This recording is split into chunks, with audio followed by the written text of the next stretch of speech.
Depuis les États-Unis, Alpha Kola Baldé, président du parti MAD, Mouvement Alliance pour la démocratie. Bonjour Monsieur Baldé, bienvenue sur Film Guinée. Bonjour Aboubakar, bonjour l'équipe de Mirador. Vous êtes une ligue exceptionnelle de champions extraordinaires de l'univers médiatique guinéen. Merci. C'est toujours un grand plaisir pour moi d'échafauder les idées avec vous. Bien. Ce que nous allons faire, parce que c'est très compliqué, on va le rappeler sur sa ligne directe, s'il vous plaît. Allez. Bien, Talibé. Le temps pour la technique de le rappeler. Allez-y. Oui, Alpha Kola, auteur d'une thèse intitulée Coup d'arrêt au coup d'État. Il propose 5 solutions dites innovantes pour protéger la démocratie en Afrique. Ça a l'air d'un livre en tout cas très intéressant parce que là-dedans, il parle de beaucoup, il fait beaucoup de propositions.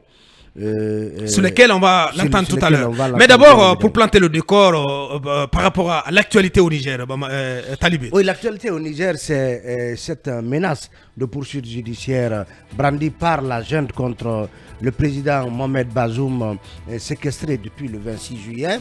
On l'accuse, en tout cas la junte dit disposer de faits accablant contre lui pour haute trahison et atteinte à la sûreté de l'État. Atteinte à la sûreté de l'État et ce qui davantage en tout cas inquiète sur le cas Mohamed Bazoum, qui est déjà coupé de tout et de tout le monde. Et dont les conditions de rétention se dégradent, se dégradent jour après jour. Bien évidemment. Pendant ce temps, la junte nigérienne cherche donc des alliés dans la sous-région. Et ce week-end, le week-end écoulé, elle a dépêché une délégation auprès du colonel Mamadi Doumbouya ici à Conakry. Oui, qui les a reçus, qui a reçu cette délégation au palais Mohamed V.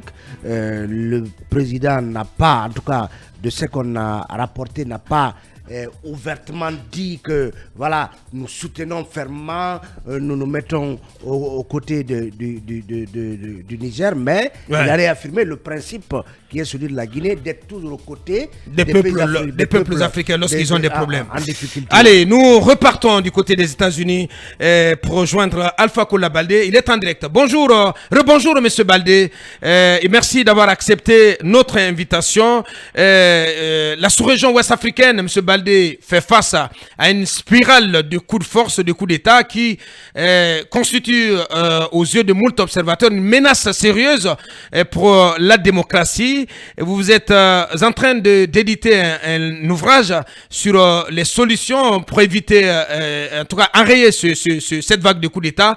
Dites-nous d'abord de quel constat, quelles sont plutôt les solutions magiques que vous préconisez pour endiguer ce fléau, cette menace à la démocratie. Merci bien encore une fois, Aboubakar. Est-ce que vous me recevez? Oui, très bien, très bien. Excellent. Alors, très rapidement, je dis bonjour à votre équipe. Je disais tantôt que vous êtes une ligue exceptionnelle de champions extraordinaires de l'univers médiatique guinéen. Ouais. Et c'est vraiment toujours un réel plaisir pour moi d'échafauder les idées avec vous. Bien. Alors, ceci dit, Aboubakar, oui. Savez-vous que depuis 1950, à nos jours, il y a eu 489 coups d'État à travers le monde? Ouais. Savez-vous que 214 de ces 489 coups d'État ont été opérés sur le continent africain? Bien. Ces statistiques que je viens de partager avec vous proviennent des travaux de 2 chercheurs américains de l'Université de Chicago. Ouais. Il s'agit de Jonathan Powell et de Clayton Time. 214 coups d'État dans l'espace d'un demi-siècle. C'est extrêmement grave, Aboubakar. Ouais. Cela explique en partie le retard du continent. Car qui dit coup d'État dit retour à la case départ. L'un des problèmes majeurs du continent africain a été le fait que nous n'avons pas pu bénéficier de ce qu'on appelle l'effet multiplicateur de l'accumulation des expériences.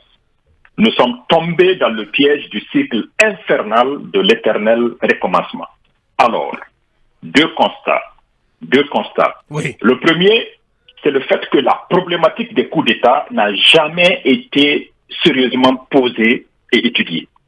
il y a eu un manque de mesures mises en place pour prévenir les coups d'État. Ne dit-on pas mieux vaut prévenir que de guérir? Alors, quand je parle de mesures, je veux parler ici de mesures constitutionnelles, institutionnelles et structurelles. De 1960 à nos jours, la seule mesure entreprise a été cette notion de réforme de l'armée. L'idée, c'est de dire, bon, voilà, nous allons réformer l'armée et puis, comme ça, elle sera plus républicaine et cela va nous prévenir des coups d'État. Incontestablement, cela n'a pas marché. Ouais. Deuxièmement, en contemplant les fréquentes secousses qui ébranlent l'Afrique, j'ai été personnellement interpellé par un fait troublant à Boubacar. Ouais. Un fait d'une simplicité majestueusement choquante.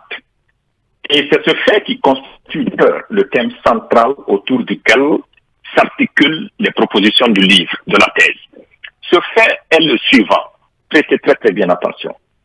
La seule capture ou la seule vacance de pouvoir du chef de l'État suffit pour renverser tout un régime. Je répète, la seule capture du président en place suffit pour renverser tout un régime. Alors, posons-nous la question, posons-nous une série de questions.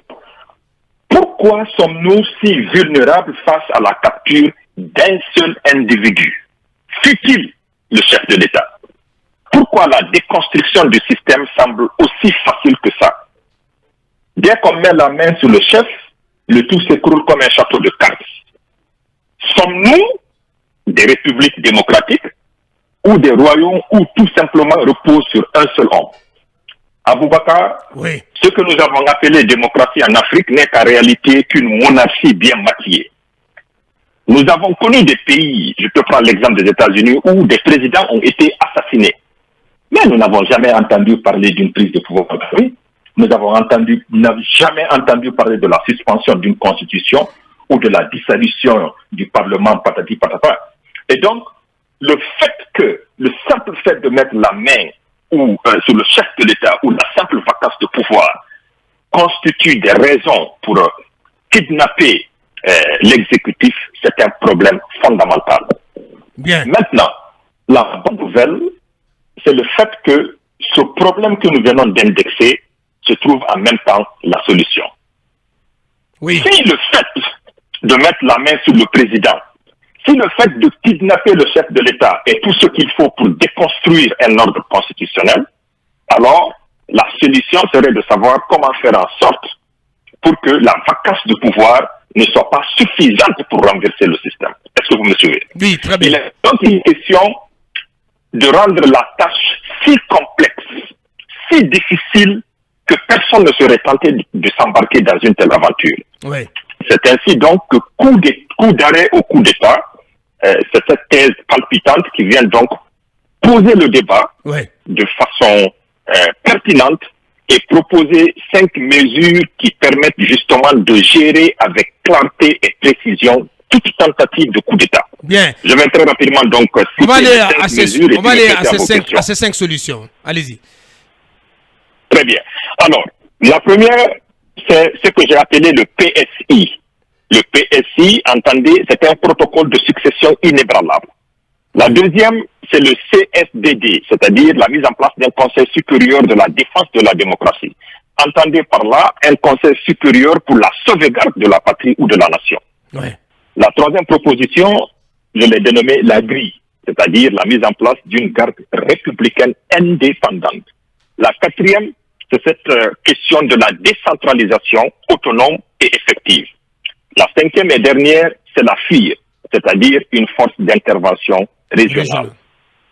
Comprenez ces différentes propositions comme des notes de musique. Il ne faut pas les prendre de façon singulière. Il faut une combinaison de ces différentes notes pour avoir une mélodie appréciable. Et donc, ce qu'il faut comprendre, c'est qu'il est question de mettre en place ici une organisation politique résiliente, prête à faire face à toute éventualité. Voilà de quoi il s'agit. Bien. Et peut-être pour aller un peu dans le détail, de quoi il s'agit quand vous proposez le protocole de succession inébranlable, le PSI. Comment ce protocole peut contribuer à enrayer les coups d'État. Bien entendu qu'il faille prendre ce protocole dans une dimension globale avec les autres solutions. Tout à fait. Alors, essayons d'imaginer un instant un scénario où tout était prévu à l'avance, ok? C'est-à-dire une ligne de succession claire et transparente qui ne laisse aucune place à l'incertitude ou aux luttes de pouvoir. C'est-à-dire comme un pas de danse parfaitement chorégraphié, le protocole de succession inébranlable définit une voie sans équivoque pour assurer la pérennité de notre système politique. Vous savez, je peux vous donner des exemples dans l'histoire du monde. Je vais même commencer dans le monde religieux. Peut-être que ça, peut-être aussi, M. Baldé, que ça se rapporte au principe de l'alternance qui est prévu, en tout cas en démocratie. Est-ce que vous proposez autre chose? Oui, suivez bien ce PSI parce qu'il est extrêmement pertinent. Lorsque vous prenez le cas de la Guinée, par exemple, en 84, lorsqu'il y a eu le coup d'État, qu'est-ce qui s'est passé? Avant le coup d'État, lorsqu'il y a eu vacance de pouvoir, les différents clans étaient en train de se disputer la succession. Et donc, c'est dans ces conditions que l'armée a saisi l'opportunité pour s'accaparer du pouvoir. Avec le décès du général Conté, bien évidemment, il y avait une assemblée qui avait expiré. Et donc, la succession en tant que telle n'était pas claire et évidente. Et donc, l'armée s'était également planifiée pour s'accaparer du pouvoir. Et tout dernièrement, en Guinée, le cas du président Alpha Condé, son état de santé et les perspectives de vacances de pouvoir ont fait que les différents clans ont commencé à se positionner pour la succession. Ce qui a fait que le colonel, qui était menacé d'arrestation, a pris les devants pour, n'est-ce pas, prendre les rênes du pays. Je dis encore une fois, l'absence d'un protocole clair de succession inébranlable fait en sorte que la commission de coup d'État devient très très facile. Je l'ai dit, même dans le monde religieux, si nous avons les sunnis et les chiites en islam, c'est parce qu'il n'y avait pas de protocole de succession inébranlable à la mort du prophète. De la même manière, dans le monde du christianisme, si on a Paul et Pierre, justement, c'est parce qu'il n'y a pas eu un protocole de succession inébranlable. Oui, donc, le premier point, c'est de clarifier cela. Ouais. Cabinet a une question pour vous, si vous permettez, avant de continuer. Allez-y, Cabinet. Je dis que quand vous prenez, par exemple, ce que vous appelez le protocole de succession inébranlable, dans la Constitution de 2000, la Constitution qui prévalait lorsque le coup d'État est arrivé en 2008, celui-ci prévoyait qu'en cas de vacance du pouvoir, que le président de l'Assemblée prenne le pouvoir. Quand on prend aussi la Constitution de 2020 qui était donc en vigueur avant le 5 septembre, celui-ci définit exactement le mode de succession. Je pense que c'est moins, disons, un protocole, par exemple, je comprends bien ce que vous appelez protocole de succession inébranlable. Celui-ci est consigné dans les constitutions qui définit les formes d'accession. Ouais. Est-ce que c'est pas moins le fait que l'on ne respecte pas cela, que les armées peuvent faire irruption comme elles veulent, sur souvent des raisons farfelues, comme on le voit aujourd'hui. Ouais, comme on le voit au Niger. Parce que il arrive que généralement quelqu'un qui veut s'emparer du pouvoir par la force s'en fout pas mal de ses principes. Fut-il coulé dans le marbre? Surtout pour le cas du Niger. Okay, allons-y pas à pas. Monsieur Kola, quand on prend le cas du Niger, il y a une succession civile et légale qui a été faite. Nous allons prendre le cas du Niger. Oui, nous allons prendre le cas du Niger et des cas de référence que vous avez cités par rapport à la Guinée. Vous savez, nos constitutions que nous avons sont calquées de la constitution française. Et donc, naturellement, il y a une clause qui fait référence à cette question de succession. Mais je le dis encore une fois, il n'existe pas un protocole clairement communiqué et clairement défini comme étant quand il y a X, automatiquement, sans vacance de pouvoir, c'est Y qui suit. Quand il y a Y, c'est Z. Quand il y a Z, c'est A. Quand il y a A, c'est B. Je donne un exemple très très pratique. Vous avez donné le cas du Niger. Supposons par exemple que lorsqu'on avait mis la main sur le président Bazoum, pendant près de 48 heures, il y avait le flou. Est-ce que celui qui devrait être dans la ligne de succession qui avait été clairement définie ne pouvait pas s'annoncer comme étant maintenant celui qui prend la reine de destinée du pays? Non, mais il ne peut pas. Il y a l'armée qui a confisqué le pouvoir. Oui, j'en viens. Il ne s'agit pas tout simplement de... Oui, il ne s'agit pas tout simplement de dire qu'il y a ce monsieur qui va annoncer, mais il y a les autres dispositifs sécuritaires qu'il faut mettre en place. C'est pourquoi je dis que c'est un mouvement d'ensemble. Donc, pour le cas du Niger, si par exemple, à supposer qu'il y avait un vice-président, c'est juste un exemple banal, et que celui-ci avait automatiquement déclaré qu'il est maintenant le commandant en chef, et que le président du Niger est actuellement dans les mains, n'est-ce pas, de terroristes ou bien de gens qui l'ont kidnappé.